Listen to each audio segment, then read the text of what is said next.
Buenas noches, mi nombre es Daniel Molina y tengo el honor de compartir esta mesa con Roberto Guareschi. Y cada vez que pensaba en él, me salía Rodolfo y digo, tengo que decir Roberto, ¿no? Tengo que decir Roberto y dije Rodolfo. Bueno, Roberto Guareschi y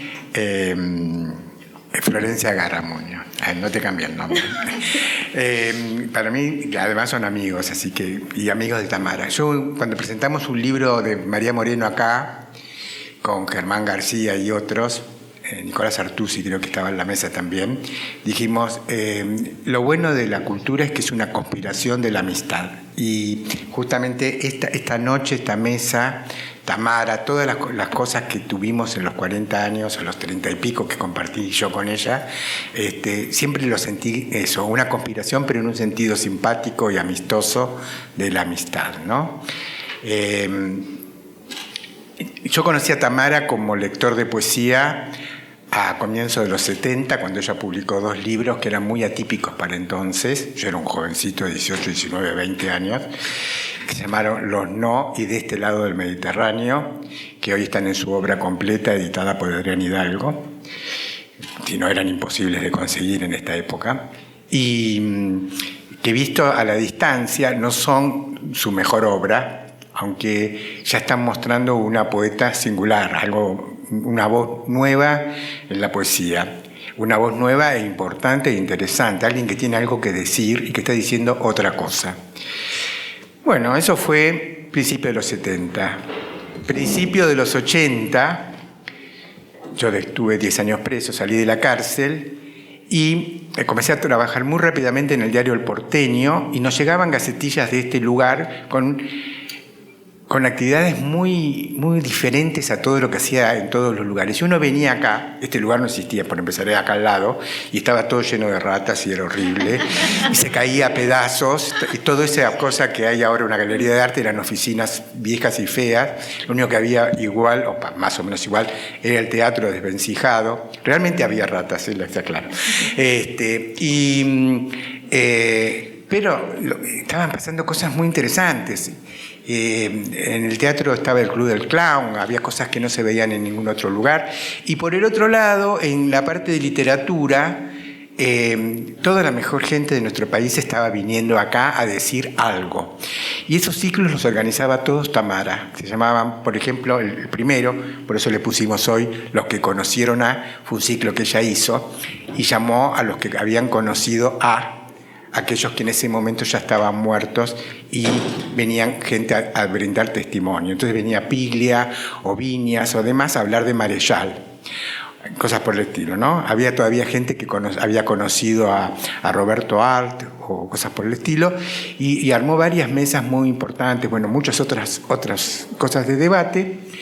Y yo, además de estar en El Porteño, empecé a colaborar con la Secretaría de Cultura de la Nación, con Eve Clementi en la dirección del libro, y empecé a hacer una programación de difusión de poesía. Y no sé cómo, porque era muy, muy, muy micro, pero quizás porque muchos de los poetas que estaba difundiendo eran amigos de Tamara, como Arturo Carrera, Laiseca, Osvaldo Lamborghini, Perlonger, que todavía casi ninguno tenía libro publicado. Osvaldo Lamborghini sí, pero hacía 15 años. Y ella se enteró y me mandó una carta postal, que llegó como 2 meses más tarde, donde me invitaba a venir al Rojas con esta promesa. Yo creo que el trabajo te va a gustar, no se paga, hay mucho que trabajar, va a ser muy arduo y nunca vas a ganar un peso. No me conocía realmente, ¿no? Y me sedujo. Quedamos a venir a tomar un café, vine, agarré, me quedé 36 años en el Rojas, me jubilé hace 2 años, porque me obligaron, porque ya soy viejo. Y lo que a mí siempre me llamó la atención es que ella no me conocía. No éramos amigos, no es que estaba metiendo un amigo, bueno, se hubiera peleado con un amigo ofreciéndole ese trabajo, ¿no? Pero no es que estaba ofreciéndole un trabajo a un amigo, un lugar, un puesto, por lo menos para que se divierta, porque una de las cosas que teníamos al principio en El Rojas es que nos divertíamos mucho. Y yo creo que eso se notaba en la programación. Y bueno, vine acá, Tamara en el 89, después de ganar la beca Guggenheim, se fue, y yo que era su adjunto, quedé como a cargo de la parte de letras, etcétera, etcétera. Pero siempre recuerdo esto de Tamara, gestora, que hacía cosas increíbles y maravillosas porque le parecían buenas y no porque quería promover a tal o cual persona, no porque quería acomodar a este. Digo, tengo 40 años de democracia y de conocer la gestión cultural en todo el país y le digo, es absolutamente excepcional. No sé si hay otro caso. En todo el país en 40 años, ¿no? O sea, si no conocen nada de gestión, les digo, para que sepan, no hay otro caso. Y si hay otro caso, está muy tapado porque realmente no lo conozco yo. Y eso me pareció maravilloso. Voy a contar un último ejemplo de cómo Tamara era capaz de hacer maravillas sin un peso, implicando a Borges en el camino, comprometiéndolo a Borges para poder hacer magia, y les dejo el paso a ellos, ¿no? En 1985 nos enteramos que a Uruguay venía invitado Jacques Derrida, que para Tamara y para mí era como un padre filosófico, porque lo habíamos leído durante los 70 y los 80, cuando empezó a traducirse al castellano, éramos muy pocos, ¿no? Por ejemplo, no había una cátedra de la filosofía y letras que tuviera en su bibliografía a Derrida. Digo esto para que sepan que, digamos, Derrida no era el Derrida de hoy, que es un clásico, sino que en ese momento vivo y yendo a Uruguay a dar unas charlas. Entonces Tamara se entera tipo un mes antes y habla con Enrique Pesoni, por eso hablo de la confabulación de la amistad, preguntándole, se le ocurrió a ella que si le prometíamos, porque no había un peso, no le podíamos pagar ni siquiera el vapor de la carrera, no me acuerdo cómo se llamaba, Mianovich, no sé cuál era el barco que cruzaba de Montevideo a Buenos Aires, no le podíamos pagar eso a Derrida, y Tamara y Pesoni de su propio bolsillo hicieron una comida para celebrar a Derrida que vino, pero no, la UBA no puso un peso, ¿no? Y entonces invitarlo a tener una charla con Borges. Entonces Pesoni, que era íntimo de Borges, fue a la casa, le propuso a Borges, tuvimos la suerte que no estaba María Kodama, y entonces Borges no, es cierto, hubiera dicho que no, y aparte gratis. Y entonces le explicaron quién era Derrida, dijo, ay, no, nueva bibliografía, yo no voy a leer, no importa, les creo a ustedes que vale la pena, y aparte, como dijo Borges, practico mi francés, y aceptó tener una charla en francés, porque Derrida no hablaba otra cosa que francés. O alemán, creo, pero no, la charla fue en francés. Entonces se vieron con Borges y entonces Derrida aceptó la invitación a venir a dar una charla gratis al Rojas. Hicimos un mes de prensa, yo iba aula por aula, eso no lo hizo nunca más, en filosofía y letras a decir, viene Derrida, era como el evangelista, ¿no? Digamos, era Juan el Bautista, decía, he visto a Dios, Jehová. Y me miraban así, me decían, no, estamos esperando un trotskista que nos llame a una marcha, pero que venga alguien a decir, vengan que viene Derrida. Bueno, y al final vino Beatriz Arlo, Nicolás Rosa, Piglia, 40 personas que éramos todos nosotros, digamos, ¿no? O sea, no vino 2 alumnos buenos. Vos, bueno, éramos nosotros, ¿no? Éramos nosotros. Y vinimos acá. Derrida vino 10 años después, ya era una estrella internacional, y hubo 2 cuadras de cola de gente que quería quemar el Teatro Cervantes porque no pudo entrar, ¿no? Esto pasó y cobró $25.000 y fue al Alvear y viajó en primera y todo lo demás. Eso fue 10 años después, pero en ese momento Derrida vino para charlar con Borges y una comida en el Dorá, con Borges también, pagada por Tamara y por Pesoni. Entonces le digo, esto fue así gestionaba Tamara, ¿no? Porque en aquellas épocas que no son tan diferentes en cuanto a presupuesto ahora, pero sin embargo tenemos esto nuevo, hay micrófonos que funcionan, el de Derrida se rompía, la traducción la hizo Alan Pauls en la mesa, se peleó conmigo. Yo era mi Dios y yo le hice una pregunta y se enojó y se peleó conmigo. ¿No? O sea, era como decir, yo pregoné a este Dios. Bueno, ¿no? Tendría 2 millones de cosas para contar de Tamara, pero yo lo que quiero rescatar es esto, digamos, lo creativa que era Tamara para generar espacios de encuentro de la cultura. O sea, su obra está ahí. Adriana Hidalgo, editora, está la poesía completa, que es maravillosa, es una de nuestras grandes poetas del último medio siglo, sin ninguna duda. Y cuando digo nuestra, es femenino, pero poeta es neutro. Poeta varón y poeta mujer. Está en el top 3 de los mejores de los últimos 50 años. Y no es porque sea amiga mía, no es porque yo la quiera, sino porque realmente es una poesía espectacular. Es algo único. Yo espero que por ahí, además de tu texto, digas alguna palabrita crítica sobre la poesía de Tamara.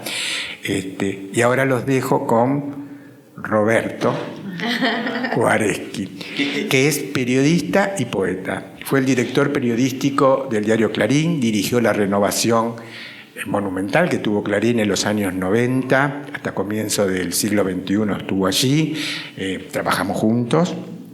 En ese periodo era muy exigente trabajar en Clarín en esa época y era a la vez muy estimulante. Fue un gran momento de periodismo. No sabíamos que era casi el final del periodismo, pero lo disfrutamos mucho. Fue profesor invitado en la Escuela de Graduados en Periodismo de la Universidad de Berkeley, integra la Academia de Periodismo, fue vicepresidente de la misma, coordina el Instituto de Investigación allí, ha publicado los libros de poesía Románticos Carnívoros y Los Gritos del Agua. Ha recibido 3 veces el premio Konex. Roberto. ¿Cuánto me veo? Bueno, recién comentaba con Florencia y con Daniel que Tamara se reiría si me viera acá.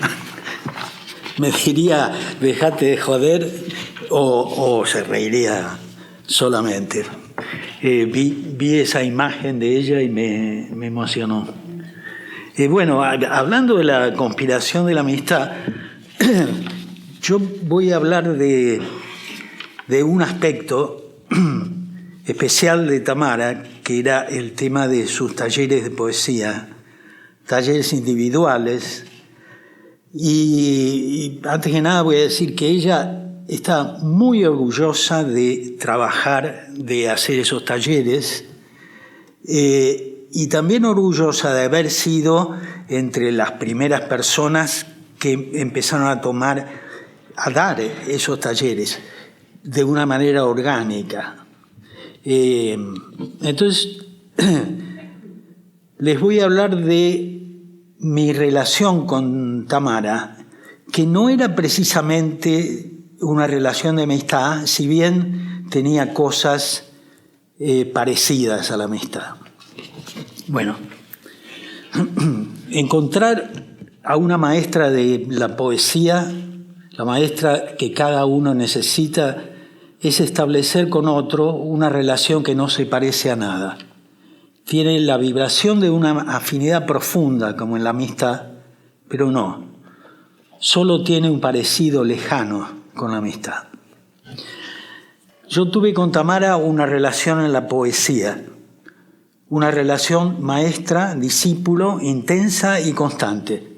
Una relación en la poesía. Quería subrayar esto y voy a tratar de explicarlo.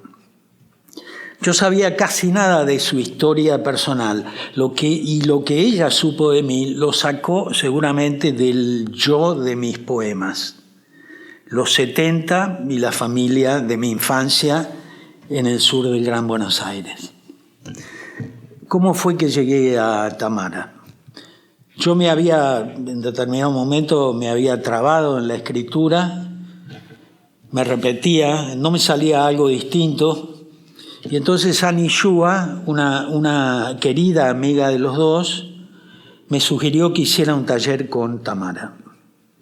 Yo había leído poco de ella, pero Osvaldo Lamborghini, otro amigo común, me decía: esa piba es buenísima. Se sentía como un señor mayor. Le dije que quería conocerla, quedamos en tomar un café los 3, pero eso nunca se concretó. Yo vi a Tamara todos los martes que hubo entre 2013 y 2021. Yo escribía para ella, era un estímulo muy poderoso. Creo que nuestro vínculo tuvo algo del diálogo que uno establece con esos autores que lee toda la vida. Pero hay algo más que no me resulta fácil definir. ¿Será que en las relaciones siempre hay motivos que de entrada están por debajo? Inconsciente, alma, tripas, lo que uno quiera mencionarlo. Esos fueron martes de compartir poesía y emociones. Sentir cada uno lo suyo, pero originado por las mismas palabras. Se podría decir que eso no es exclusivo de la poesía. En el teatro, por ejemplo, ocurre algo parecido, solo que en el taller de Tamara se agregaba algo tan único, a veces mágico, como la transmisión de conocimiento en un espacio confidencial, emocional y afectivo. Me refiero al pequeño escritorio de su casa, ahí a pocos pasos del Botánico. Tamara me abría puertas y caminaba conmigo. En ese clima que ella suscitaba, Vallejo, Biel, Celan, Perlonger, Casas, Gambarota, Cucurto, yo los había leído, pero recién los conocía con ella. Tenía virtudes que tienen los mejores maestros. Ayudaba sin dirigir, sin opinar, sabía concitar y esperar, nunca se imponía, nunca se dejaba vencer por la tentación de corregir esa palabra que estropeaba algo valioso y yo no me daba cuenta. O esa imagen que tenía una energía excesiva, tal vez pertinente pero disonante, que desviaba la atención del núcleo del poema. Era realmente muy sutil. Tamara no teorizaba, usaba caminos indirectos. Por ejemplo, me decía, no veo dónde va el poema. Esa era su manera de hacerme pensar. Lee la poesía en voz alta, está escrita para ser hablada. Escuchá cómo suena. O me decía, no entiendo. Se refería a imágenes, pienso yo, se refería a imágenes que no tenían una correspondencia emotiva precisa, certera. O decía, esto no lo entiendo, pero te lo compro. Y entonces yo entendía que ese era, y le creía profundamente, que ese era su instinto poético. Ella no entendía perfectamente, pero le llegaba. Le tenía una confianza enorme y un respeto enorme. Todavía la extraño. Bueno, decía, la teoría la buscaba yo por mi lado. Ella no daba teoría, no hablaba de métricas, no hablaba de figuras retóricas. Tenía consejos que no eran prescriptivos. Por ejemplo, el mejor libro es el que te lleva a escribir. El ritmo es la persona, es una impresión digital. El estribillo condensa el ritmo y el sentido. Y muchos otros que ella dejó en los reportajes que se han publicado. Un día me quedé sin poemas. Me pidió que le mostrara algo que hubiera escrito, cualquier género. Llevé cosas de periodismo, retratos, y un texto en prosa que había escrito 2 días antes, justamente 2 días después de la muerte de mi madre. Era un trastocamiento del tiempo, ¿viste? No hay un tiempo lineal. Me sugirió que lo usara para un poema. Entonces bajó Trilce de su biblioteca y leímos Las personas mayores, ese poema en que Vallejo, niño, queda a cargo de sus hermanos cuando sus padres salen un rato a la noche. Es un poema lleno de ternura, miedo y penas. leo, cito: Aguedita, Nativa, Miguel, llamo, busco al tanteo en la oscuridad, no me vayan a haber dejado solo y el único recluso sea yo. En esa emoción escribí. Le llevé el poema con un nuevo final, lo leí entero para ella, sentí que me emocionaba como si lo hubiera escrito otro. Terminé y vi que Tamara se secaba una lágrima con un pañuelo de papel. Dijo ella, me emocionó mucho. Yo le dije, me alegro, y enseguida pensé, qué bruto. Debí decirle, disculpame o gracias. Nos despedimos. Pensé que su lágrima me estaba enseñando algo. Bueno, ahora les voy a leer este poema. Es un poema del primer libro que escribí, lo escribí con ella, y el segundo en parte. Se llama No te vayas sin mirarme. La muerte se lleva primero tus ojos y deja espejos húmedos, hondos en tu cráneo. ¿Te vas? Tus dedos jóvenes se agarran a la correa de mi reloj. ¿Soy una luz que se aleja de vos? Mamá, ¿en qué lugar de tu memoria estás? La fiebre adelgaza tu piel, finita como agua brillante, la pega a tus huesos. Tantas veces tu piel me ha dado miedo.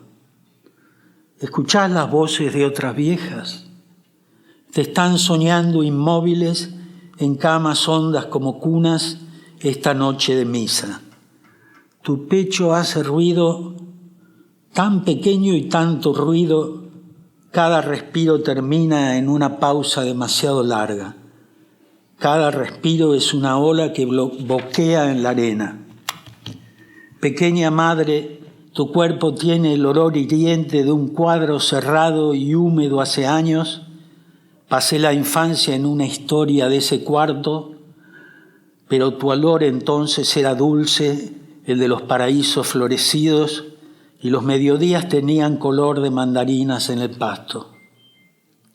Tus ojos parecían celestes y tus piernas lujosas, plegadas a mi lado en un banco de plaza, eran un recuerdo de alegría para siempre. Pero esos ojos no eran celestes ni dichosos, tenían una tristeza insomne y aquellas piernas eran miedo que me cerraba la garganta para que no se me escapara el cuerpo. Tu piano canta todavía en aquel cuarto vacío notas húmedas que resbalan en mi cara. ¿Y yo qué hago? Déjame, mamá, las viejas ya están ululando. ¿Qué dicen? ¿Morir tiene ese ruido y ese olor? ¿Tiene palabras? Te quiero mucho. Yo también, dice tu voz sin aire. Tu boca es un abismo negro y mi voz es un escándalo. Soy Roberto, no te vayas sin mirarme.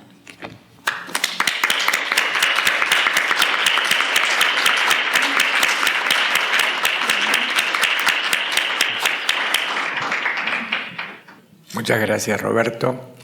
Muy emocionante. Supongo que Tamara estaba, digamos, hay varias de sus poesías, sobre todo lo que tiene que ver con la tablada, con sus muertos queridos, ¿no? Ir al, como dice la Biblia, ir al lugar de los ancianos, de los que nos han precedido. Ella era uno de sus motivos, ¿no? Que ella muchas veces lo mezclaba con el tango, sí, ¿no?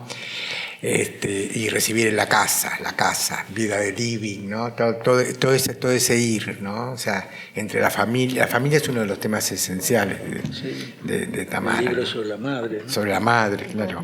Es obvio. Bueno, como después viene una lectura de poetas, no nos vamos a extender nosotros. Voy a presentarles a Florencia Garramuño, rosarina. Estudió letras en la Universidad de Buenos Aires, se especializó en teoría literaria y literatura argentina contemporánea. Tiene un doctorado en Princeton y un postdoctorado en la Universidad Federal de Río. Es investigadora independiente del CONICET. Ha dictado clases en diversas universidades. Actualmente está en la San Andrés. Gracias, Dani. Bueno, es mucha emoción para mí estar acá porque yo era estudiante de letras, estuve en ese encuentro de Derrida en el momento en que Tamara organizó el Rojas y hice muchas cosas en el Rojas en ese momento y efectivamente, nada, la facultad en ese momento fue un lugar muy especial porque volvían todos los que habían estado en el exilio, fue un momento de mucha ebullición, los estudiantes estábamos juntos con los que llegaban del exilio reformando el plan de estudios, en fin, en las calles, con las marchas de los trotskistas que nos llamaban, y hubo represión, etcétera, etcétera. Pero efectivamente el Rojas fue un lugar donde, a pesar de toda esa renovación que estaba ocurriendo en la facultad, donde había otras cosas y eran todas muy interesantes. Yo en un principio me habían pedido que leyera y yo había decidido que leyera cosas de Tamara y había decidido leer algo del texto silencioso, el primer libro de ensayos de Tamara, porque este libro fue publicado en 1983 y cuando se hizo una reseña, salió la reseña en los diarios, aquí yo leí la reseña, luego leí el libro, me acuerdo que la reseña tenía esta misma foto de Tamara. Y yo que era en 1983, tenía 19 años, habré leído la reseña en el 84, ya con 20, ya en la facultad, y me emocionó mucho este libro. Me pareció algo completamente nuevo y en ese momento pensé, pero no pensé qué genial, o sea, además de pensar eso, pensé, ¿cómo me gustaría ser amiga de esta mujer? Recuerdo que pensé eso. Y por supuesto, yo era una niña y Tamara era Tamara. Eso no ocurrió, pero pasaron los años y al final nos encontramos y nos hicimos amigas. Y bueno, y después me pidieron que leyera algo y que formara parte de esta mesa, que me alegra mucho porque Dani estuvo también ahí en ese Rojas que me formó. Y hay otro homenaje que es un libro de homenajes que está haciendo Paloma Vidal, y Paloma me había pedido un texto y me dijo específicamente, no quiero que escribas crítica, quiero que escribas un perfil de amistad de Tamara. Y este es el texto que yo pude escribir, es un texto cortito y voy a intentar leerlo, y se llama Tamara y el deseo. Fines de junio de 2021. Estamos en pandemia. No he visto a Tamara desde el encierro del 18 de marzo de 2020. Tengo una reserva para irme unos pocos días al mar a escribir, pero antes logramos vernos. Un almuerzo al mediodía al aire libre. Tamara llega cansada, agitada. Hablamos de enfermedades. Ella no entiende por qué está tan agotada. Me cuenta encuentros con médicos y algunos temores, pero enseguida emerge la Tamara vital. Basta de hablar de enfermedades, hablemos de la vida, me dice con una sonrisa. Charlamos al sol, un día bastante poco frío de nuestros inviernos vueltos casi tropicales. Hoy el clima me quiso desautorizar y hoy hace frío. Come poco, pero con energía.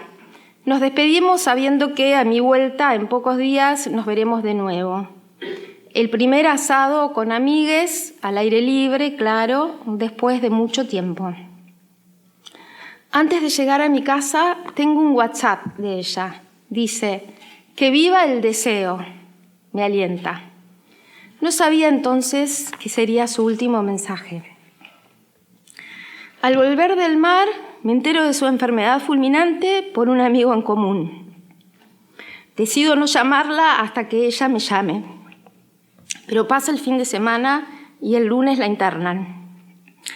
Al enterarme le escribo un WhatsApp. Querida, estoy para lo que necesites, te acompaño, le digo. Ese WhatsApp fue respondido por su hijo Mauro.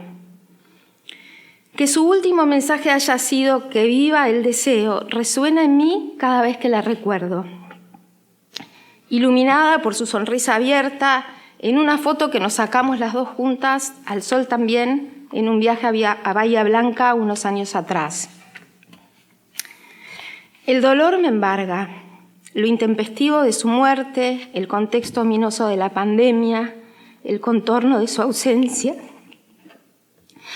la falta que me hace. Hay golpes en la vida tan fuertes, me sopla a través de Vallejo desde el eco de mi madre, el libro que escribió sobre la enfermedad y muerte de su madre, publicado en 2010. Unos meses después de su partida, junto con un grupo de amigas, Male Rey, Cintia Dul, Mechi Halfon, luego se nos unió Leonora Diamant, nos ocupamos de sus papeles, de sus libros, para aliviar en algo el trabajo doloroso de sus hijas. También, entiendo ahora, para reencontrarnos con ella, para hacer nuestro propio duelo.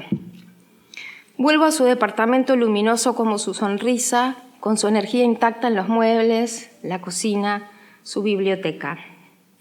Un día, mientras catalogábamos sus libros de poesía, nos detenemos en un volumen de Nicanor Parra, lleno de subrayados y papelitos.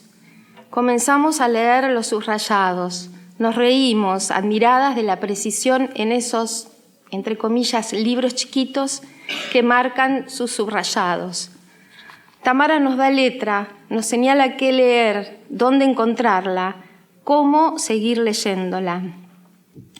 Nos explica con sus ojos chispeantes la energía poética de esos textos frente a la aburrida pomposidad de los vates. Nos sopla la respuesta. Quizás no sea una respuesta, sino simplemente un modo de seguir escribiendo para no dejarnos morir. Los que iban a ser sus últimos años fueron también años muy fecundos en su escritura. Tamara no paraba de escribir ni de preguntar a cada rato si estábamos escribiendo. Hay otra foto, Tamara en mi casa, a su regreso de México. Había ido al cumpleaños 90 de su amiga Margot Glantz. Sería el último encuentro con Tamara entre amigues antes de aquel mediodía de sol. Al poco tiempo se inició la pandemia y la reclusión. En esa foto, Tamara ríe. No sonríe, se está riendo a carcajadas. En esos meses que no nos vimos, Tamara escribe Chicas en tiempos suspendidos. Me dio un ejemplar con una dedicatoria que sé que repitió en varias otras dedicatorias, con leves variaciones.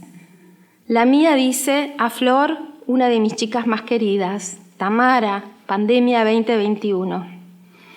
Leí el libro en ese viaje al mar. Vi allí su energía, esa pulsión por escribir que parecía ir en contra de alguna otra fuerza que entonces no pude identificar, y ese entramado de voces que enhebran ideas que Tamara sí supo identificar. Puedo detenerme en las ideas que discute, las formas en las que plantea cuestiones sobre la poesía y la contemporaneidad, tan presentes siempre en Tamara. A los pocos días de la partida de Tamara, otra amiga en común, Sandra Contreras, leyó Chicas y me escribió un WhatsApp que me dejó pensando. Decía Sandra: cuánto miedo tenía. Releí entonces Chicas. Ahí lo vi, es cierto.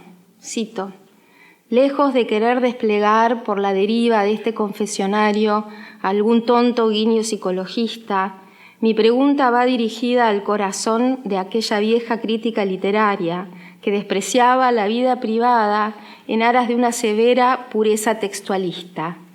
A él lo invoco ahora que estoy asustada porque desde el televisor me llaman abuela y no me reconozco. No vi el miedo en mi primera lectura, con la imagen fresquísima de la Tamara vital de aquel almuerzo. Es cierto que me quedé un poco preocupada por su salud, pero luego su libro y su sonrisa abierta y la fuerza de ese libro, por favor. Me emociona ahora el modo en que en esa escritura Tamara está convocando a esos amigues con los que no está pudiendo encontrarse por la pandemia. Allí están Margot Glantz, a quien está dedicado el libro, Paloma Vidal, Mario Cámara, Diana Klinger, Paula Siganievich, además de las lecturas en las que entonces se refugia. La cito: si yo me hiciera un test, no de coronavirus, sino de soledad, seguramente me daría negativo. Resultado, no está sola. ¿Cómo no pude ver la enfermedad agazapada en su cuerpo en aquel mediodía soleado durante nuestro último almuerzo? ¿Por qué no pude ver la enfermedad y el miedo en mi primera lectura de chicas? Cito a Tamara: y sin embargo, los autores mientras escriben viven vidas que valen la pena de ser leídas.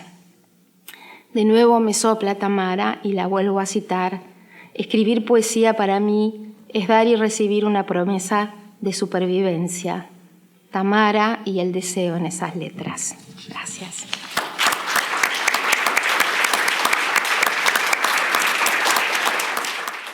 Bueno, es muy emocionante estar acá. Fue muy emocionante escuchar las palabras de quienes estuvieron recién en la mesa. Y es siempre una alegría compartir recuerdos de Tamara, una persona tan querida y tan generosa. Yo voy a leer unos fragmentos del libro de Tamar, que es un libro chiquito también, como decía Tamara, que encierra muchos regalos para mí. Tamara me lo regaló primero cuando salió publicado, así que tengo acá mi libro dedicado por ella. Y al tiempo,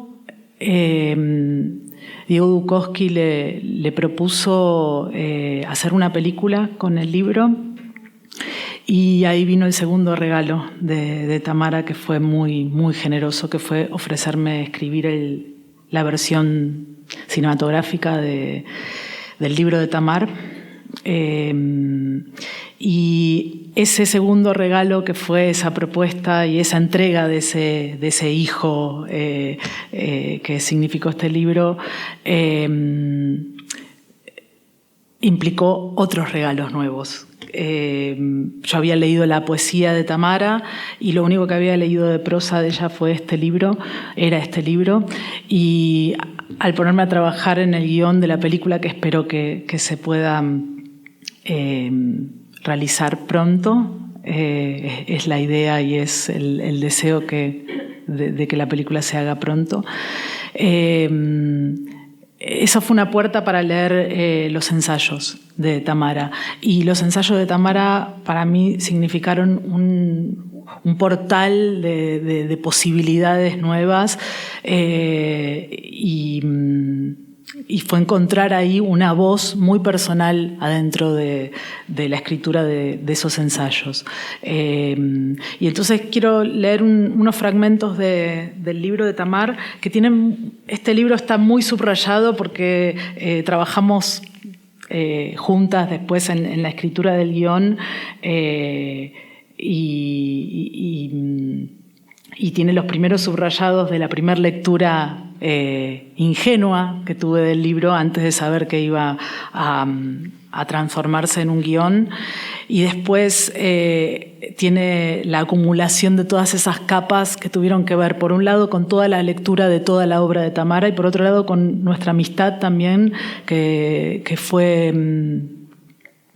muy hermosa y muy profunda, y que también implicó ir a México al cumpleaños de 90 de Margot Glantz, de nuestra querida amiga en común. Y bueno, nada, y voy a leer unos fragmentos del libro de Tamar. Primero voy a leer unos pedacitos muy pequeños de esos subrayados primeros, donde aparece esa voz de Tamara, y que están dentro de la película, que espero que pronto suceda. Un tiempo después de nuestra separación, él, que solo escribía en prosa, me escribió un poema. No me lo dio en mano, sino que deslizó debajo de la puerta de mi casa, la casa en la que habíamos vivido juntos con nuestros hijos durante más de 20 años, una hoja blanca. Toda una historia común condensada en una combinatoria de letras. Tuvieron que pasar más de 15 años desde aquel día en el que encontré el mensaje debajo de la puerta de mi casa para que me diera cuenta de que era posible llegar a leerlo en clave amorosa. Muchas veces nuestras pasiones teóricas no coinciden con nuestros momentos vitales, aunque, sin ninguna duda, los anticipan.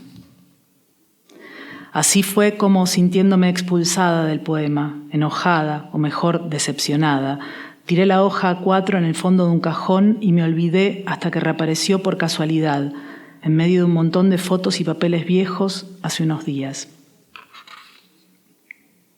En la concepción misma del término escritura, que nos había unido como pareja militante del formalismo duro y puro, estaba implícito que escribir no es lo mismo que comunicar. Y de hecho, hoy algo de esa convicción todavía me resuena, aunque ya no a la manera programática que nos hacía alucinar con un mundo de la escritura un poco esquizofrénico, capaz de funcionar al margen de lo comunicable. Sí suscribo, por ejemplo, a ese pensamiento de Goethe citado por Käthe Hamburger, donde dice que su poesía no contiene ni una pizca que no haya sido vivida, pero tampoco ninguna tal y como se vivió.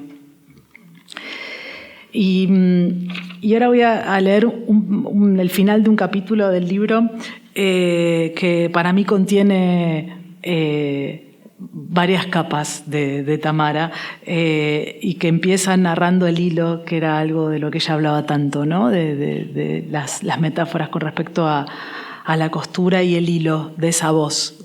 Pienso mucho en la voz de Tamara, me acuerdo mucho de su voz. Busqué en un momento los WhatsApps y ya no están más los audios, pero me acuerdo mucho de su voz en los audios de WhatsApp. Y su voz está muy presente y es también la guía de la película. Y empieza...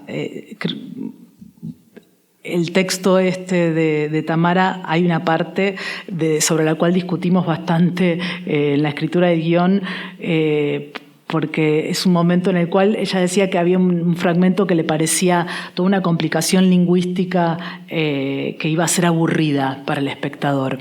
Y siempre a mí me pareció que este momento de sus preguntas lingüísticas era muy divertido y que habla mucho también de un humor, de un cierto humor de Tamara. A cada rato tengo que detenerme para no perder el hilo. En poesía, por lo menos, uno puede, aunque a mis alumnos se los tengo prohibido, disimular detrás de los cortes de verso todo tipo de saltos narrativos. Pero en estos pasos de prosa que estoy empezando a ensayar, ¿cómo hago para no caerme al precipicio? Entre los versos de él y las citas de otros me voy a tener que ir arreglando. Ted Hughes escribió Birthday Letters, libro dedicado a los 2 hijos que tuvo con Sylvia Plath, en verso, y no solo eso, sino que usó la segunda persona del singular, transformando todo el libro en un diálogo amoroso con un tú femenino que no se nombra. Sin embargo, todos los referentes, tanto biográficos como literarios, nos conducen a Sylvia Plath. Tanto es así que muchos poemas del libro coinciden con el título con poemas de ella. En el poema Tamar, en cambio, el sujeto está elidido y, como en un acertijo, presenta varios atajos para intentar encontrarlo. Una primera opción, para mí la más improbable, es que el poema aluda en modo indicativo a una tercera persona del singular. Así se nos informaría que alguien, la tal Tamar, arma una trama, ama, ara el mar, ata una rama, con esa rama mata una rata y de paso mata una tara. La segunda opción sería que el poema, en realidad, estuviera escrito en modo imperativo. Los signos de admiración en ara-mar son para mí un indicio, y que remitiera a una segunda del singular, un tú que debería hacerse cargo de todas las acciones que pide el poema. El problema es quién es ese tú. ¿El yo del hablante, en este caso mi ex, que se ordena a sí mismo actuar, o es a mí, o a Tamar, o por qué no a Marta Marat, a quienes se nos exige que actuemos? O, dando un paso más todavía, si leemos ama, que está escrito con mayúscula, como un sustantivo propio, tal vez el hablante le esté pidiendo todo esto a una tal ama. ¿Seré yo la que fue su esposa? ¿Será Tamar, ama y señora del poema?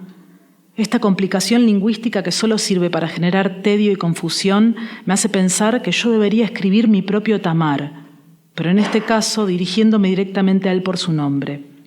Voy a probar a hacerlo poniéndole de título Tamara, ese nombre con el que todos me llaman y que también es el nombre con el que firmo lo que escribo. A ver qué sale. Tamara. Cuando nos conocimos yo no tenía teléfono. Vos me diste tu número y no me quedó otra que tomar la iniciativa de llamarte. Hola Héctor, te dije, soy Tamara. Ah, qué genial, me contestaste medio sorprendido, porque yo había dejado pasar ese tiempo prudencial que sirve para calentar las esperas.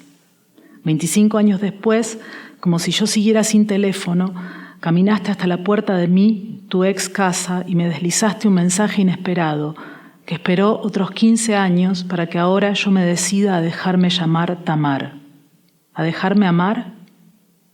Al final de su vida, Osvaldo Lamborghini se decidió por fin a escribir con rima. Él, que había dicho que toda rima ofende, él, que había insistido con el verso «Odio la rima, odio los juegos de palabras», escribió exiliado en Barcelona: «Rimar tristemente porque no hay otro modo». Los anagramas de mi exmarido, me doy cuenta recién ahora, son en realidad rimas tristes, palabras que se van atando unas sobre el final de las otras, para decir por fin en verso algo que vuelva a juntarnos, a mí, a ti, a él, a ella, en un nosotros tardío. Mejor repito yo ahora con, sin, vos, esta prosa cortada de Lamborghini, la rima de lo más sencillo, el cariño. Gracias. Bueno, ¿qué tal? Buenas noches. Soy María Sonia Christoph, para no sé quiénes están ahí. Y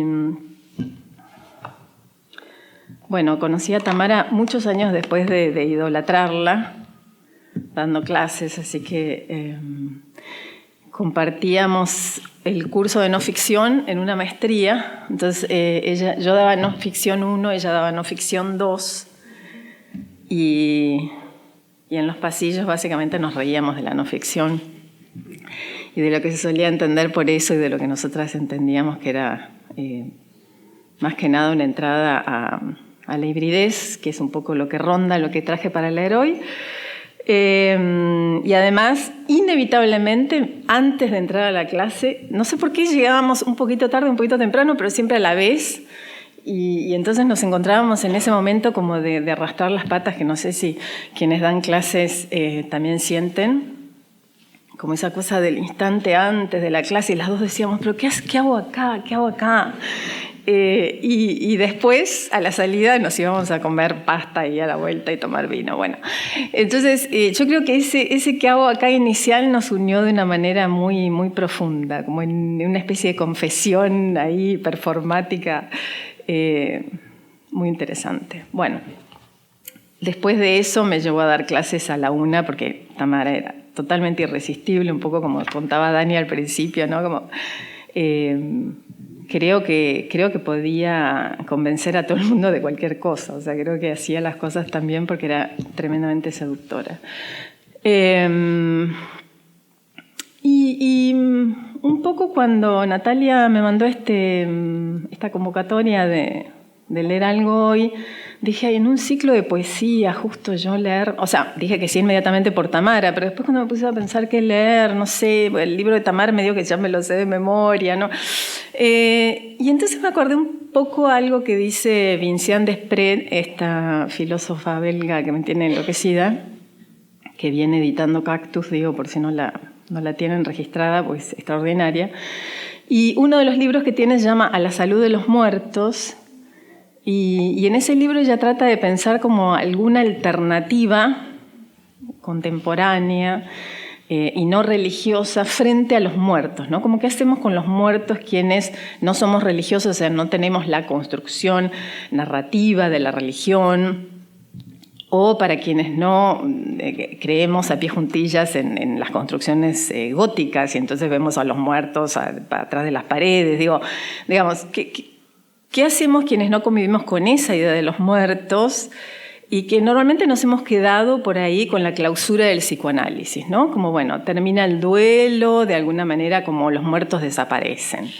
Entonces ella trata de pensar, y lo hace de formas extraordinarias, porque más que nada es una gran narradora, Vincent Desprez, trata de pensar una alternativa, digamos, una tercera vía, y dice, bueno, lo cuenta en pequeñas historias muy interesantes, que básicamente tienen que ver con qué cosas nos hacen hacer los muertos, ¿no? Cómo seguimos los vivos en realidad dirigiendo muchas de nuestras acciones, no solamente la cosa del recuerdo, la evocación, eso, ¿no? Sino vivimos como conversando con esos muertos o haciendo, que nos llevan a hacer cosas, ¿no? Entonces, de hecho, ahí dije, ¿cuál era? Porque nos encantaba pasarnos, bueno, como obvio, ¿no? Entre todos quienes leemos. ¿Cuál fue? Porque me había quedado con eso. ¿Cuál era la autora que me había recomendado Tamara, la última autora que me decía, no podés un día más no haberla leído, tenés que leerla? Y bueno, no sé, con el fragor de las cosas se me había pasado. Entonces, después de esta convocatoria dije, tengo que buscar esa autora. El tema es que no me acordaba el nombre. Y entonces también, un poco como decía recién Analía, con un poquito de impresión fui a los WhatsApps y bueno, me puse a rastrear, pero cómo no sé, bueno, qué sé yo, nada. En una caminata, ¡trac!, me aparece el nombre, ¿no? Como 48 horas después. Entonces, bueno, compro el libro y obviamente es Tamara pura. La autora se llama Marilia García, es una autora contemporánea brasileña, traducida al español precisamente por Florencia Garramuño, y es extraordinaria. Y está Tamara hablando y entonces yo ahora digo, ¿cómo? Bueno, sí, dale, ahora te estoy contestando y estoy siguiendo esta conversación de una manera bellísima. A mí me pasó una cosa increíble, como estaba apurada de lo que fuera, lo compré y después me subí a un taxi corriendo y en el taxi que iba a otra cosa lo abro en un poema, ¿no? En uno. Después después lo leo entero en mi casa tranquila y les aseguro que el poema el poema que quiero leer es ese mismo. Entonces dije, bueno, qué sé yo no la vi atrás del vidrio, pero la que me abrió el libro ahí fue Tamara. Así que bueno, leo con ella y por ella y para ella. Voy a leer 2 poemas, son muy breves y ahí ya cierro. Uno se llama Testear la memoria. Hace algunos años leí una entrevista con el escritor Emmanuel Aucoir. A cierta altura el entrevistador pregunta, ¿por qué Aucoir no escribe un ensayo sobre determinado asunto? Aucoir responde que para él un poema podía ser tan teórico como un ensayo. Un poema podía partir de una experiencia y producir pensamiento. Tal vez él incluso ya hubiese ensayado aquel asunto en un poema. Yo pasé años pensando en esa respuesta y de a poco la transformé en preguntas. ¿En qué medida el poema puede formular un pensamiento? ¿Qué cuestiones suscita? ¿Cómo lo hace? ¿Qué forma utiliza? ¿Qué dispositivo? Si escribir ensayísticamente es escribir experimentando, ¿puede un poema ser tan crítico como el ensayo?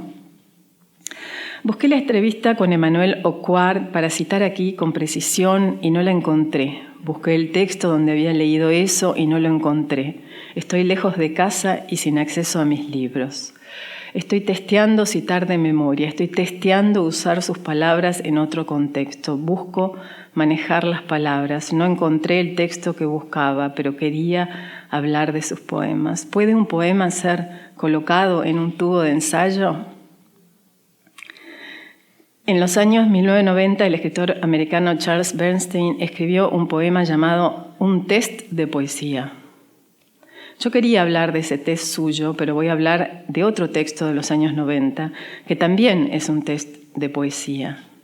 Un test de soledad de Emmanuel Aucoir de 1998. La historia de la escritura de este libro nos acerca a Montaigne. Auquart se aísla en una cabaña en Bordeaux y busca pensar el mundo y pensar la soledad. Así escribe el libro. La historia de los ensayos de Montaigne es conocida. Él se retiró del mundo siguiendo la tradición humanista de reflexionar en soledad y fue a vivir en las propiedades de su familia en Bordeaux para escribirse a sí mismo. Y el segundo poema se llama Testear los resistores. En 2014 publiqué un libro que era un test y que conversaba con el libro de Auquart. Intenté incorporar algunas herramientas del ensayo dentro del poema. ¿Se vería así la carga teórica de un poema? Una vez publicado el libro me preguntaron, ¿por qué insistís en llamarlo poema? ¿El poema continúa siendo poema? ¿El poema deja de ser poema porque se confunde con otro género? ¿Este test podría ser un ensayo? ¿Cuáles son los límites de cada uno? ¿Cuáles las medidas, las herramientas, las restricciones? El test incluye hacer preguntas. El test incluye tener parámetros. Quería recordar la ya citada etimología de la palabra ensayo y usar aquella imagen de la balanza. Si tomo una balanza antigua para pesar un objeto, necesito de 2 platos, ¿verdad? Sobre uno coloco un peso, que sería un parámetro, y puede ser determinado por mí misma. Sobre el otro plato coloco aquello que será pesado, testeado, evaluado, probado. Si quiero pesar la poesía, ¿cuáles son los parámetros? ¿La relación con determinada tradición? ¿El verso? ¿El tono? ¿Qué hace a un poema ser un poema? Tal vez sea difícil pesar porque tenemos un exceso de parámetros. Hugo Friedrich dice que Montaigne no usa la palabra ensayo como categoría literaria, sino como método.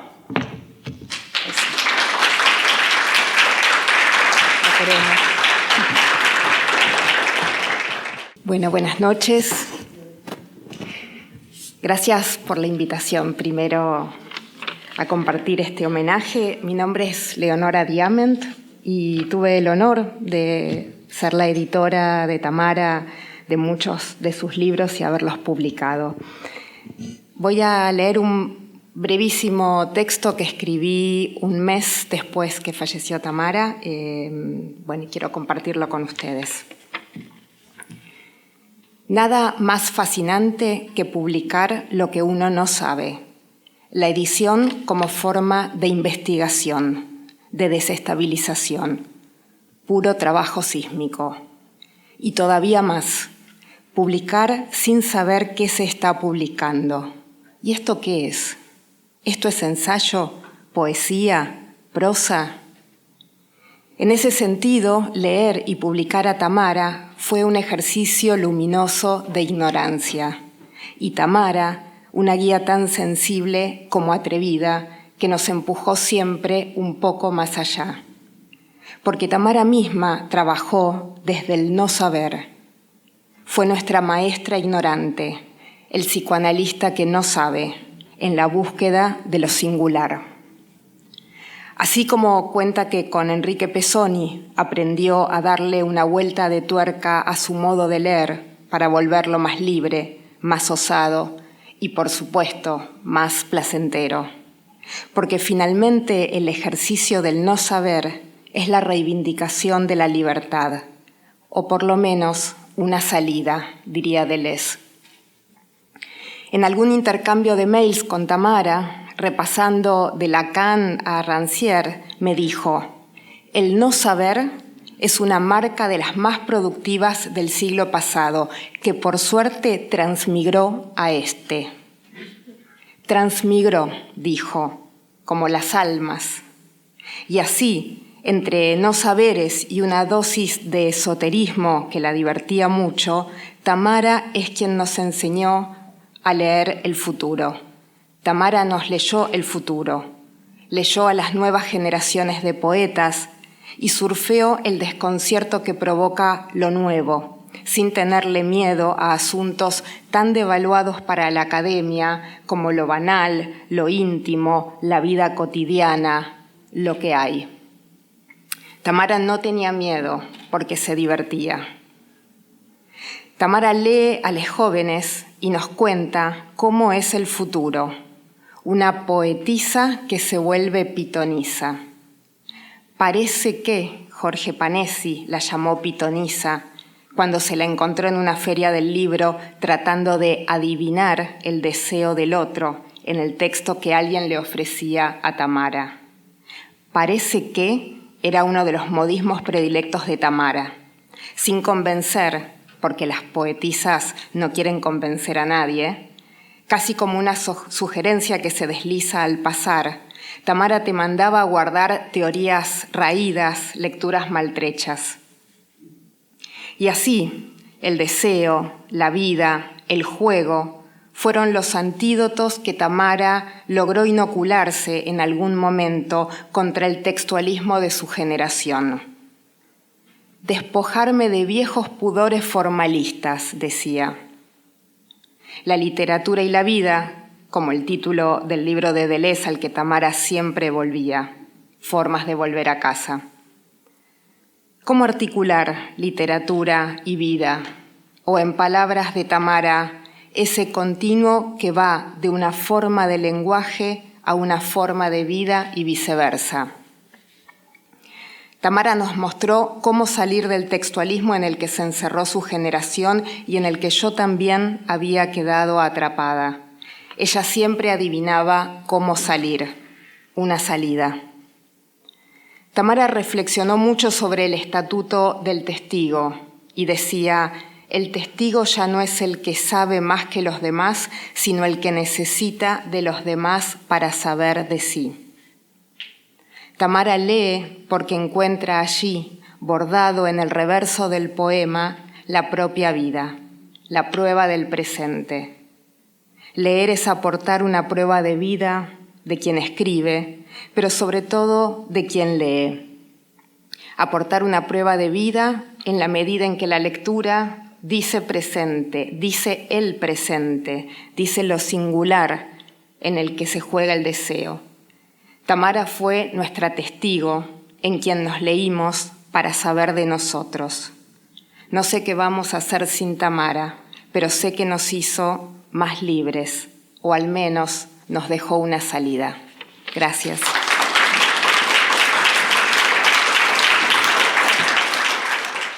Hola, ¿qué tal? Buenas noches. Yo soy Malena Rey. Uy, no se ve nada desde acá. Bueno, muchas gracias por la invitación y también estoy muy emocionada y cada una de las intervenciones va sumando una capa más de emotividad.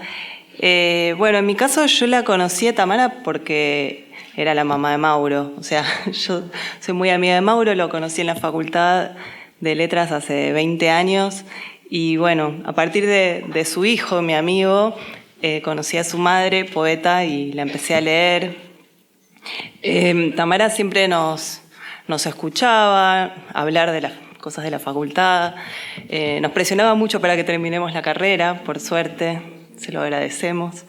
Y también eso, la fui descubriendo a medida que iba publicando sus ensayos, sus libros de poesía, y por la fascinación que a mí siempre me generaba toda la literatura argentina de la década del 70, encontraba en su biblioteca y en la de Héctor un montón de libros que veía ahí, decía, no, tiene la primera edición, los libros dedicados, era como una biblioteca que me emocionaba muchísimo.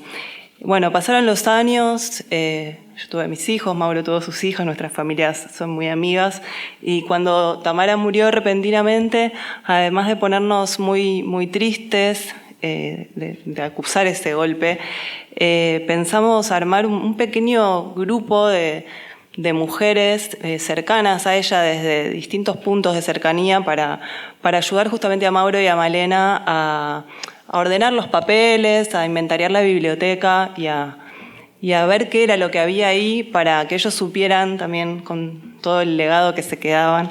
Entonces empezamos a juntarnos más o menos en noviembre de 2021 en la casa de Tamara con las chicas todos los jueves a la mañana, a inventariar sus libros de poesía primero, a fotografiar cómo había dejado todo, con mucho amor, con mucho respeto, con mucha emoción y con alegría también, como un espacio de encuentro y de estar con Tamara un poco ahí. Bueno, entre todas las cosas que hicimos y que seguimos haciendo con el archivo de Tamara, llegó el momento de ocuparse de sus cartas, que eran 2 bolsas con un montón de correspondencia, que Tamara había señalado como, miren que ahí, le había dicho a Mauro, ahí hay algo importante.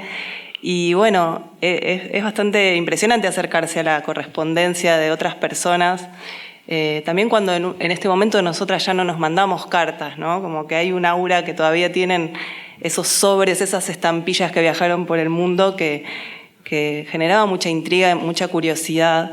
Bueno, para ser breve les cuento que entre toda esa correspondencia encontramos separadas las cartas con Margo, decían Margo y una bandita, esas sí estaban ordenadas. Y entonces muy tempranamente en los primeros encuentros dijimos qué hermoso sería pedirle también a Margo las cartas de Tamara y hacer esa correspondencia de ida y vuelta, ¿no? De conversación entre 2 amigas. Y bueno, el libro está por salir ahora en julio. Finalmente conseguimos las cartas de Margo, su autorización, por supuesto, la de sus hijos. Las leímos, las ordenamos, anotamos algunas cosas junto con Flor Garramuño, con Cintia Edul, con Mercedes Halfon y con Leonora Diamant, que por supuesto se sumó y que este libro va a salir en Eterna Cadencia, donde también publicaba Tamara.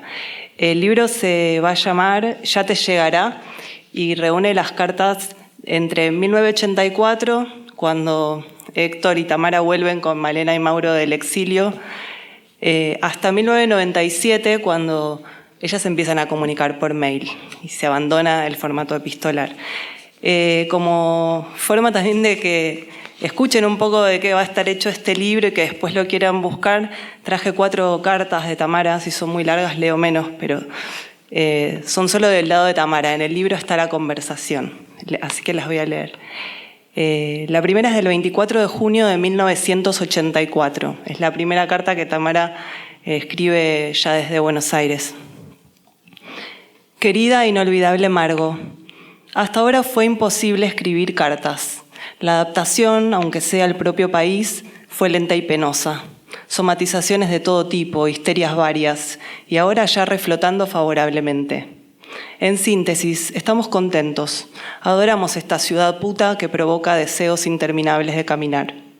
La gente está bastante caída por el drama económico, pero de todos modos se divierte. Ya empezamos a ubicarnos. Héctor como coordinador de la editorial francesa Hachette, solo con el dinero extranjero se puede vivir aquí. Yo dirigiendo 2 laboratorios de escritura en el Centro Cultural San Martín, ¿te acordás? De todos modos, la inflación va tragándose todo lo que uno gana. Se trata de aprender una nueva forma de vida y en eso estamos. La lengua en la mano nos fascinó. Ese estilo tuyo, saltarín y elegante, esa manera de decir con desparpajo cosas pesadas, en fin, un verdadero homenaje a tu propia mano, diestra en encontrar múltiples recursos para desarrollar una escritura fragmentaria. Lo comenté por aquí y por allá con algunos amigos. María Esther de Miguel me pidió que se lo mandaras, lo mismo que Genealogías.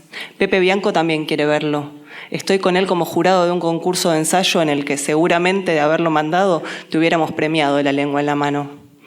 Tenés que venir por Buenos Aires. La ciudad está cada día más hermosa. La gente sin dinero vive igual volcada en las calles. No damos abasto en ver todas las películas que están estrenando. En fin, que sería hermoso tenerte por aquí unos días. México también se extraña con locura. Es un trago fuerte, difícil de olvidar. Malena y Mauro creciendo, adaptándose, rodeados de bobes y seides. Te queremos mucho, Tamara. Nuestro teléfono, 73 51 22. Esta es del 18 de enero de 1985. En el medio, entre esta y esta, Tamara viaja a México por primera vez después del exilio, invitada por Margo a dar unas charlas. Querida Margo, 25 días de huelga de correo que se cumplen hoy nos están dando a los argentinos una visión del mundo como desde las trincheras. Es desde ellas que te mando unas líneas aprovechando algún mensajero artesanal que sale de nuestras lejanas fronteras. Argentina es ese nido familiar de huelgas, proyectos fallidos y tías que nos hacen varéniques.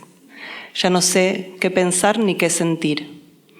Quería decirte que mi corta estadía en México fue, para mí, un hecho verdaderamente gratificante. La pasé muy bien en tu casa y en general con los amigos que reencontré. Valió la pena, sin ninguna duda, ese esfuerzo de subir a las alturas mexicanas para bajar rápidamente a este nivel del río. En fin, a pesar de las quejas, las huelgas, los aislamientos, la gente se ha tomado vacaciones y la ciudad está absolutamente vacía. Medio Buenos Aires se broncea en toples en Punta del Este y el otro medio gasta su dinero en el casino de Mar del Plata. Nosotros tratamos de ir bastante al cine, sobre todo porque tienen refrigeración. Vi, entre otras, Broadway Danny Rose, que me pareció conmovedora. Me gusta ese Woody Allen, cada vez más menor. En febrero nos vamos por 15 días al mar, al nivel del mar, y espero que Mauro, que está aprendiendo a controlar esfínteres, haga disimuladamente su pipí entre las olas, porque aquí vivo limpiando alfombras. Y me acuerdo de tu gata o perra cuando cagó en el estudio y caminábamos entre mierda mientras hacías tu ponencia con ciertas connotaciones también anales.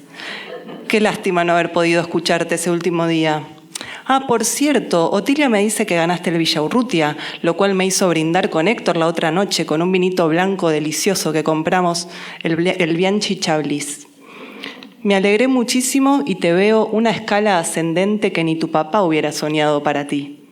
Bueno, querida, te mando un beso enorme y espero que no necesitemos de los radioaficionados para seguir comunicándonos con el exterior en este país cada vez más atrasado. Héctor te manda besos y felicitaciones. Tamara. Postdata. Ada Korn está de vacaciones. Cuando regrese le entrego tus genealogías. Ya le hablé mucho de ellas a su asesor principal. Besos a Renata y a Lina que me fascinaron.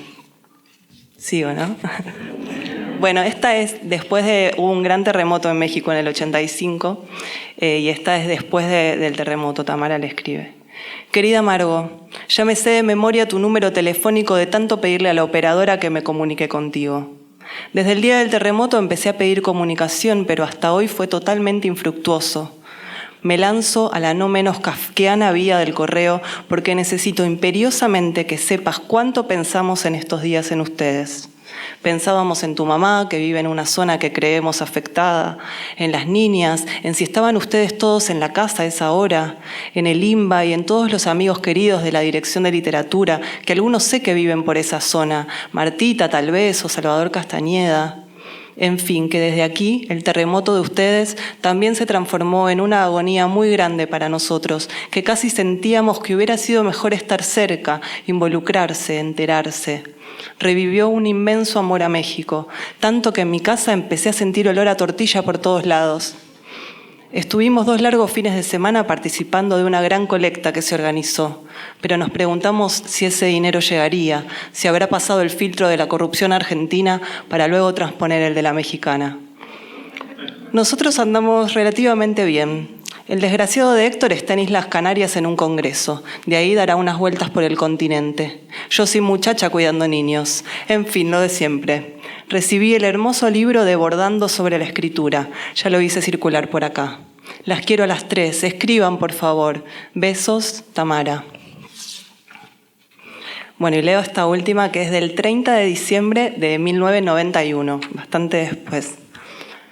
Marguito querida, se nos va el año y aunque sea un día antes, no quiero dejar de ponerte unas líneas. Me acuerdo de aquel año nuevo cuando llegamos a México y nos invitaste a pasarlo en tu casa. Cuando Malena trepaba por las escaleras y la pobre Renata tenía que cuidarla. Esa hospitalidad no se olvida nunca. Vos ni sabés lo que significa. En fin, me estoy poniendo sentimental. De nosotros no sé qué contarte. Pasamos un año muy duro, pero creo que no hay mal que por bien no venga, y tal vez era necesario un replanteo general de vida. Es que parece que este vicio de querer desesperadamente escribir cuesta muy caro y uno vive pagándolo. Nuestra situación económica está caótica. Nos arreglamos, yo con alumnos y un poco de trabajo para una editorial infantil, con un signo de pregunta, y Héctor con muy pocos trabajos mal pagos de traducción. Se abrió alguna que otra posibilidad de universidad en Estados Unidos para el próximo semestre, pero no sé, no puedo pensar como una nueva inmigración. Héctor, por su parte, ya no quiere nunca más ser funcionario, ni gerente, pseudocontador, ni nada que le haga recordar a su padre. En fin, de todos modos, se sigue escribiendo y tratando de gozar la vida.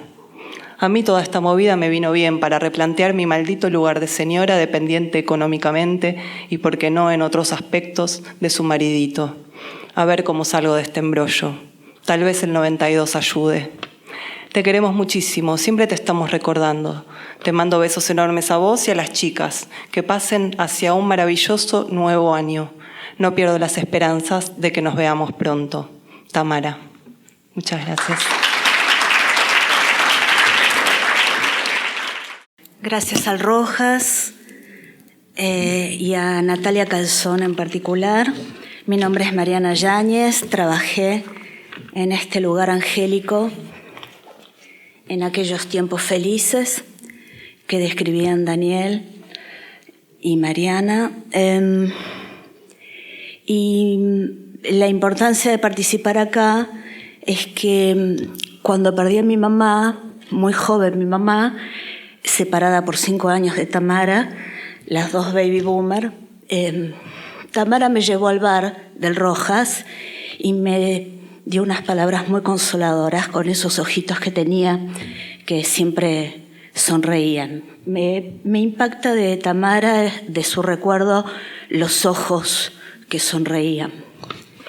Voy a leer un poema que me encanta. Sentada al borde de su memoria, me archivo como puedo en ese olvido que la trabaja. Entre nosotras las palabras se acortan. Ella no habla, yo dejo de decir lo que decía. La dejo que no diga para no avergonzarla. Juntas vamos armando un presente que no dura. En ese instante precoz mi madre se queda sola porque yo, como los tontos, elijo seguir de largo. Creo que a futuro todo me espera, mientras nadie a ella le da esperanzas. Así separadas nos vamos juntando. La que oyó mi nacimiento me sienta en el borde para hacerme escuchar por ella el anticipo de su muerte. Vienen y van nuestros pasados compartidos. Van y vienen nuestros futuros distanciándose. Ella no sabe lo que yo no sé. Me pregunta, ¿yo qué hago? Le contesto, comé, vestite, dormí, caminá, sentate. El chirrido de su robot le hace caso por hoy, a ese minimalismo que habrá que reprogramar mañana. ¿Sucederá que vea extenderse el desierto hasta que también le falte la caridad feroz de los recuerdos? Se pregunta Ungaretti en el cuaderno del viejo, mientras mi vieja se aleja encorvada hacia el desierto público de su desmemoria. Desde la cabecera de la cama doble la interrogan 2 retratos, pero ella no encuentra la contraseña. Quiero guiarla, pero se le suelta la lengua. ¿Es tu mamá? ¿Es tu papá? ¿Te acordás cómo se llamaban? Avanza protegida por lo que no dice su amnesia y me pierde a mí en otro idioma. Nos encuentran sueltas nuestras maternidades adoptivas. Soy ahora por ella la hija que crece sin remedio, para dejarla de crecer tranquila entre mis brazos. Así juntas nos vamos separando. Trabajamos hasta el borde un abismo de sonrisas porque hay otras fotos y ella bien puede no acordarse de mí, pero no importa. Entre mi nacimiento y su muerte, la de la alegría fotogénica, esa que me legó generosamente un parecido, todavía está viva. Y nada le impide seguir siendo mi madre. ¿Estás por ahí? Mi interlocutor se busca, quiere saber si hoy su teclado puede alcanzarme. Le contesto que estaré ahí. Cuando pueda responder por Ungaretti otras de las preguntas del viejo. Nada más en el corazón sino amargas sorpresas del recuerdo en una carne exhausta. El cuaderno se sube a la pantalla y en esa urgencia de escritura, la desmemoria de mi madre señala para mí una dirección retrógrada. Amnesia de amor que avanza sobre el peso del pasado, dejando un corazón tan liviano como inservible. Mamá, mamá, mamá. Grito en un ataque de colalia. ¿A quién llamó? ¿Qué respuesta espero? Los que escuchan voces terminan mal. Alejandra en la sala de psicopatología, Osvaldo en el Instituto de Rehabilitación y sin embargo mamá, mamá, mamá. Repito y viajo desde el sonido hasta la furia. No me alcanza lo que digo para no tropezarme. Voy y vengo 2 veces de la M a la A, de la M a la A. Pero me retraso analfabeta entre sílabas que se borran y no me escuchan más los que entienden las lenguas. Me miran sordos desde su propia neurosis familiar. Ellos se dicen unos a otros mami, mamita, mamina, mamucha, pero mamá, mamá, mamá. Eso solo lo digo yo. ¿Se escucha?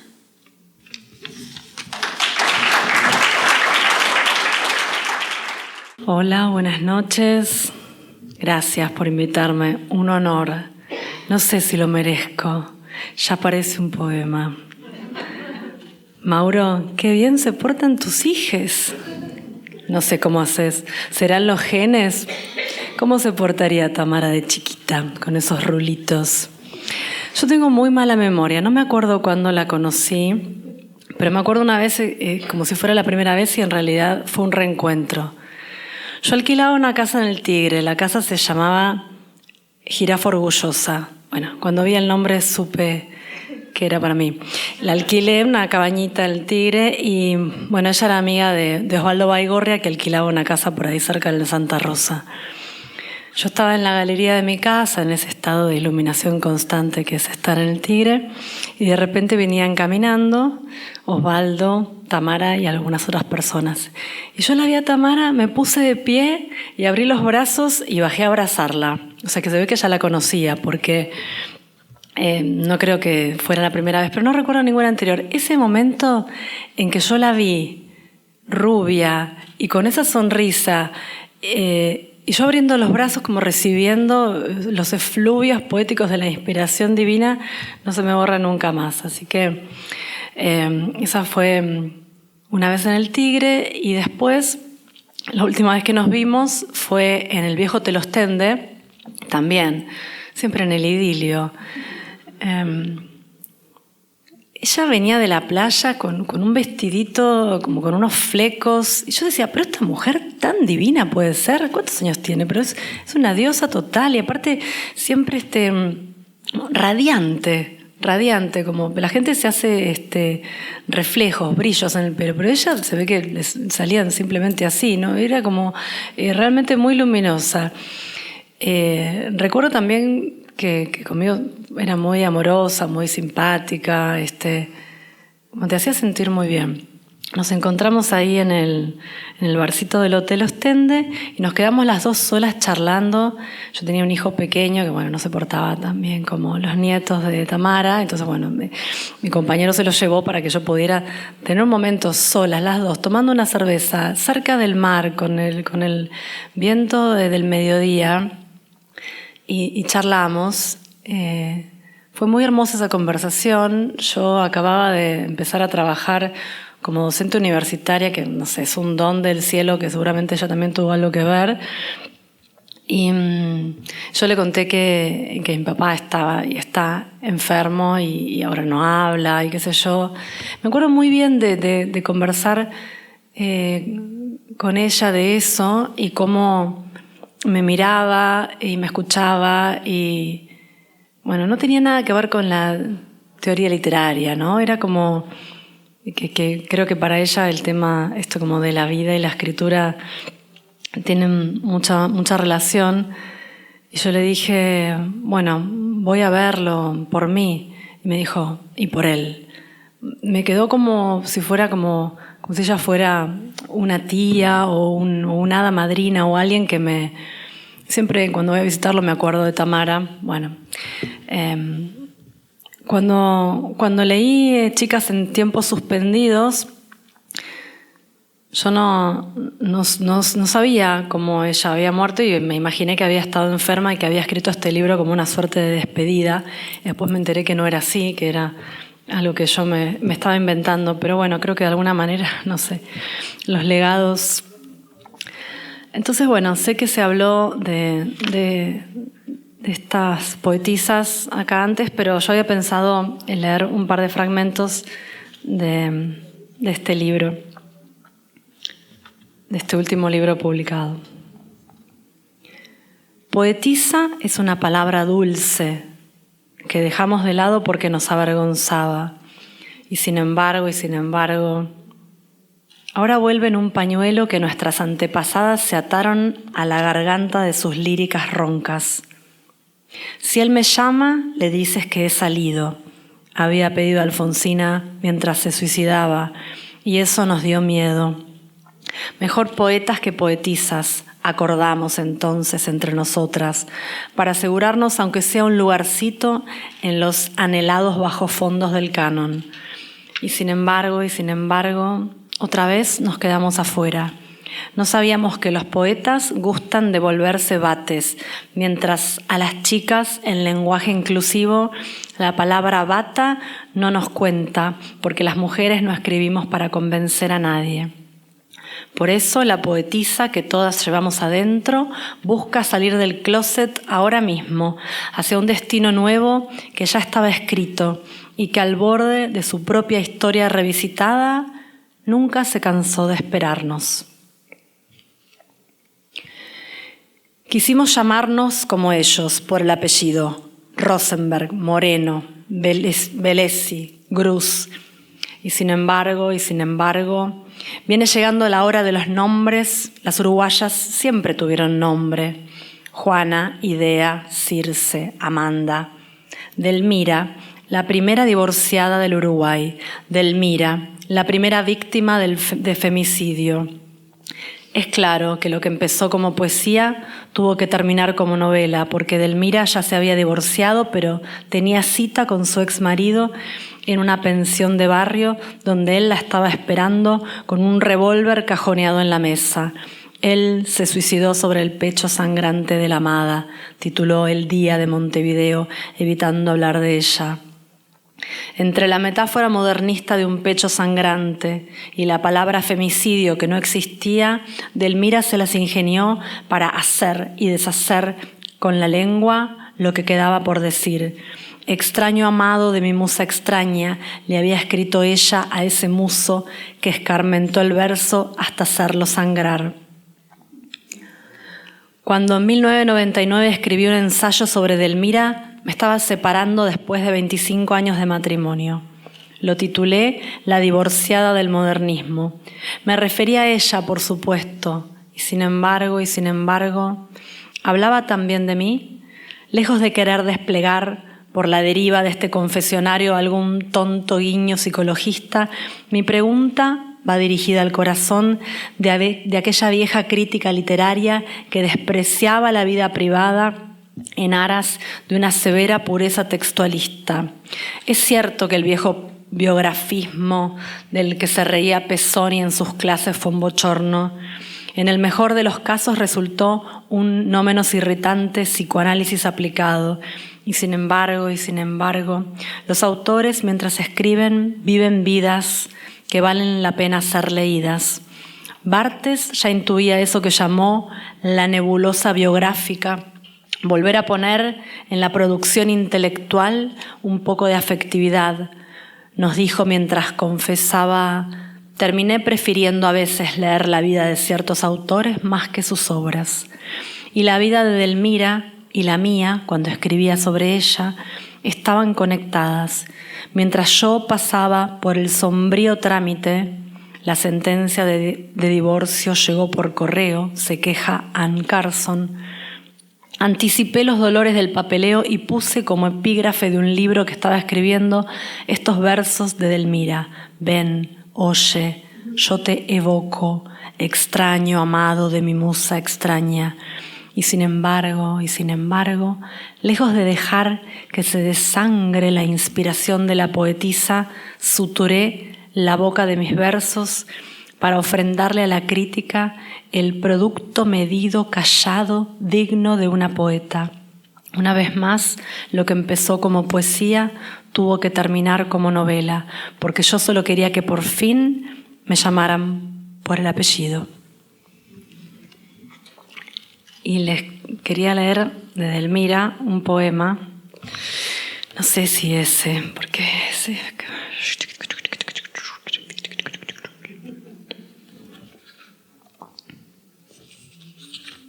Bueno, ese. Se titula Misterio. Ven. Ven, oye, yo te evoco, extraño amado de mi musa extraña. Ven tú, el que meces los enigmas hondos en el vibrar de las pupilas cálidas, el que ahondas los cauces de amatista de las ojeras cárdenas. Ven, oye, yo te evoco, extraño amado de mi musa extraña.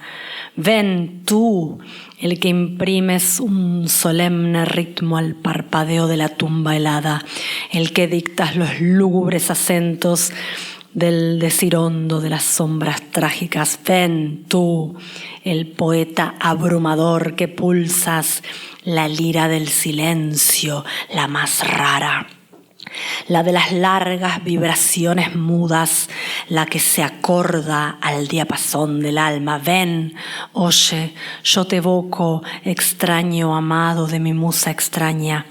Ven, acércate a mí, que en mis pupilas se hundan las tuyas en tenaz mirada, vislumbre en ellas el sublime enigma del más allá que espanta. Ven, acércate más, clava en mis labios tus fríos labios de ámbar, guste en ellos el sabor ignoto de la esencia enervante de tu alma. Ven, oye, yo te evoco, extraño amado de mi musa extraña.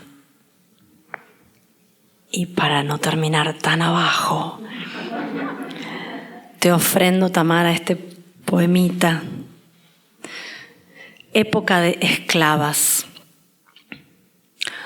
Era una época en que no importaba qué decía un poema, solo importaba lo que el poema podía hacer, a dónde podía llevarte.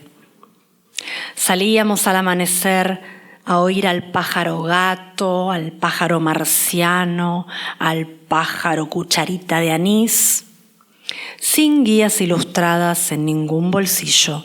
Salíamos sin bolsillos, no había nada que clasificar el tiempo, ni el canto de esas locas escondidas en el ramaje.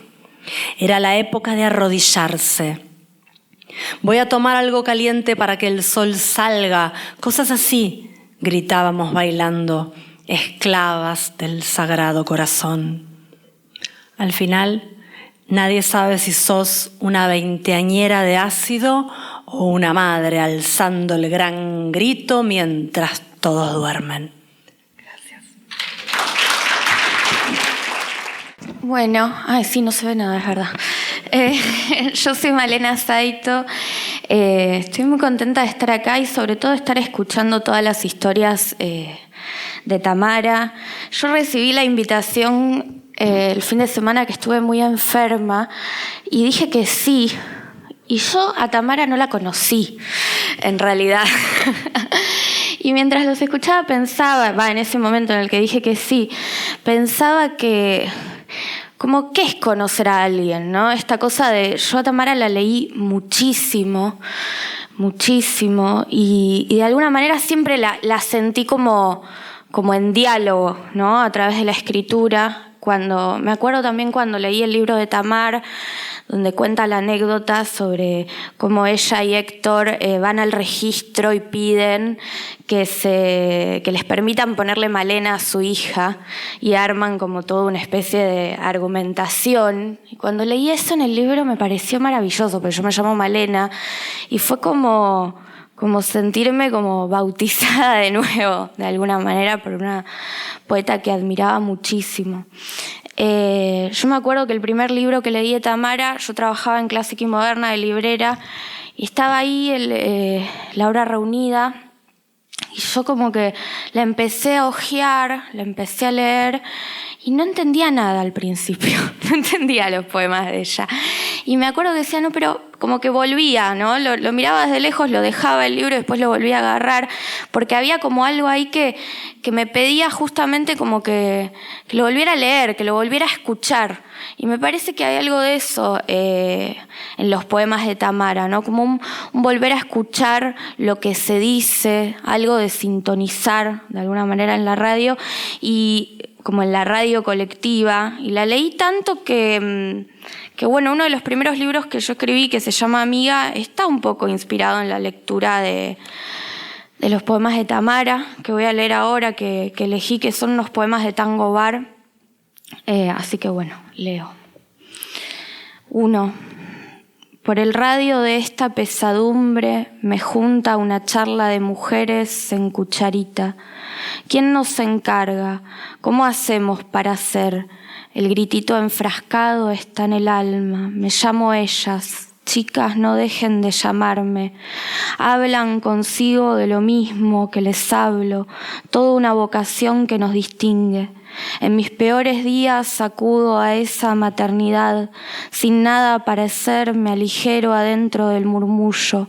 Mi voz me toca, suma un motín de piernas a ese círculo apretado que abraza su estadía bajo la mesa de un bar. 2. ¿Qué te decía? El logo de la servilleta enjuga novedades, crispa la mano, como tirando lejos en un bollo estela de rumores, una corrida de rímel sobre la línea de nuestra semana. No hablemos de ellos, que el carril en vías de la charla transporte al otro lado el directorio pesado de temas, un teléfono roto, devolviendo frases, me dijo, le dije, lo recibo de espaldas, quiero enterarme sin ver que aquí no hay drama cuando estamos juntas y a una con la otra, hablar de ellos nos hace gracia. 3. Me fui del círculo, ustedes me deprimen, son el espejo de mano, la luna tirada en la cartera me transporta hasta esta tierra ojerosa de nadie, donde mis amigas se arrugan, piel en la arena, rictus que rompe el hervor contra mi propia cara. Las vi también de cuerpo entero por la puerta espejada del bar. Pasaron señoras en redondo desocupando su tiempo completo. 4. En esta agenda muerta con horas colgadas de su propia obligación, resumo lo que no hice, releo lo que no escribí. Las líneas de enero desiertas, el orden alfabético. 1993 en una filigrana dorada, hasta los bordes de la cita. Camino con ustedes sentadas, esperándome. 5. No me esperen, estoy ocupando el día. Trabajo ahora para que pase, hago y deshago en el lleno de mi agenda una simulación, un empeño, para que nadie diga mujeres que vienen y van, juntando en el cero la explosión de su charla. Bueno, esos son los poemas que me inspiraron y que elegí para leerles hoy. Pensaba mucho, ¿no?, en esto de las amigas, las charlas con amigas, las escuchaba.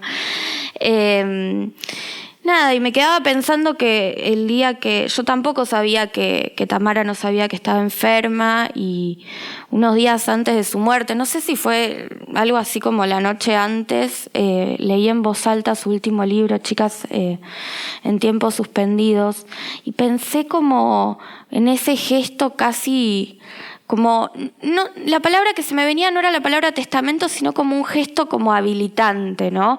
Hablaban de esto de ver el futuro, y me pareció siempre como una operación excelente que publicar ese libro en eterna cadencia, ¿no? La idea de decir, bueno, les meto poesía en esta editorial de narrativa, o en esta editorial de narrativa y ensayos, y les meto ensayo en la poesía, ¿no? A quienes por ahí hubo como un boom en la poesía, ¿no? Como un acercamiento, y decir, bueno, volvamos también a leer y a pensar a las que escribieron antes. Así que nada, no sé, estoy contenta de estar acá, un poco avergonzada también por ahí porque no la conocí, pero feliz, y bueno, eso, muchas gracias.